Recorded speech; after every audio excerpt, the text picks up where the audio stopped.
Top quality और consistent performance के लिए सिर्फ सिल्वर पंप्स एंड मोटर्स, नाम याद रखना।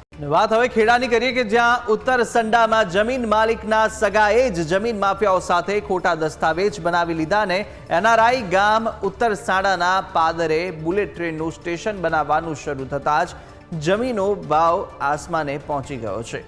આ તરફ જમીન માફિયાઓની નજર પણ આ ગામની જમીનો પર રહેલી છે।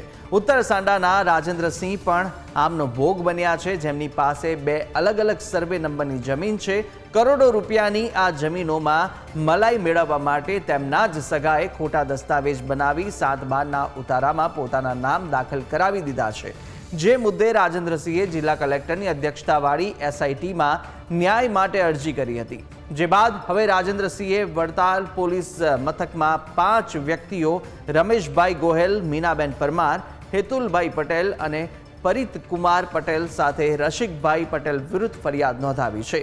આ ઘટનામાં સંમતિ કરાર પણ સામે આવ્યો છે ને જેમાં નીચે પરિવારજનોની સહી કરાવેલી છે। ત્યારે આ તમામ સહી ખોટી હોવાનું ફરિયાદીએ જણાવ્યું છે।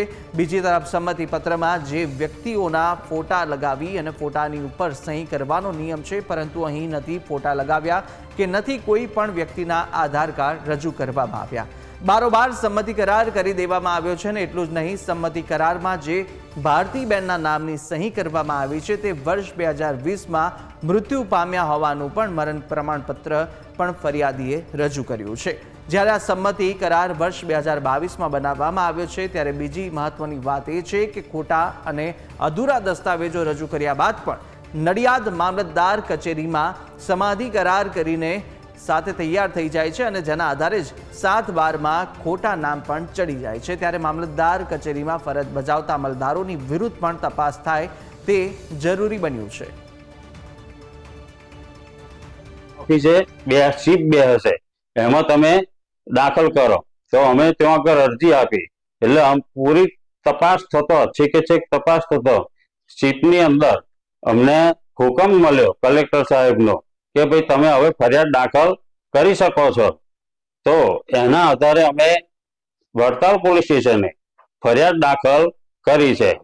દસ્તાવેજો ખરીદવામાં આવ્યામાં આરોપી નંબર 3 તરીકે હેતુલ પટેલ, પરિત કુમાર પટેલ અને રસિકભાઈ પારેખ 3 પણ જે છે તે લોકોએ મદદગારી કરેલી હોય તે લોકોના પણ નામ ફરિયાદમાં આપવામાં આવેલા છે। પોલીસે આ જે સમગ્ર પ્રકરણ છે એ બાબતે અગાઉ જે તપાસ થઈ અને તપાસ થયા બાદ આ ગુનો દાખલ કરવામાં આવેલો છે। હાલમાં તપાસ ચાલુ છે। વડતાલ પોલીસ સ્ટેશનમાં દાખલ થયેલી આ જમીન કૌભાંડની ફરિયાદમાં ફરી એકવાર હેતુલ પટેલનું નામ ખુલ્યું છે।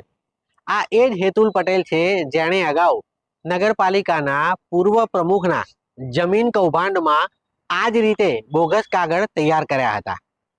ફરી એકવાર બોગસ કાગળો તૈયાર કરવા, તેનો સાચા તરીકે ઉપયોગ કરવો અને ખોટી રીતે જમીનમાં નામ ઘુસાડવામાં આ હેતુલ પટેલનું નામ ખુલ્યું છે। ત્યારે પોલીસ સમગ્ર મામલે ઊંડાણપૂર્વક તપાસ કરે તો હજુ પણ મોટા માથાઓના નામ ખુલી શકે તેમ છે।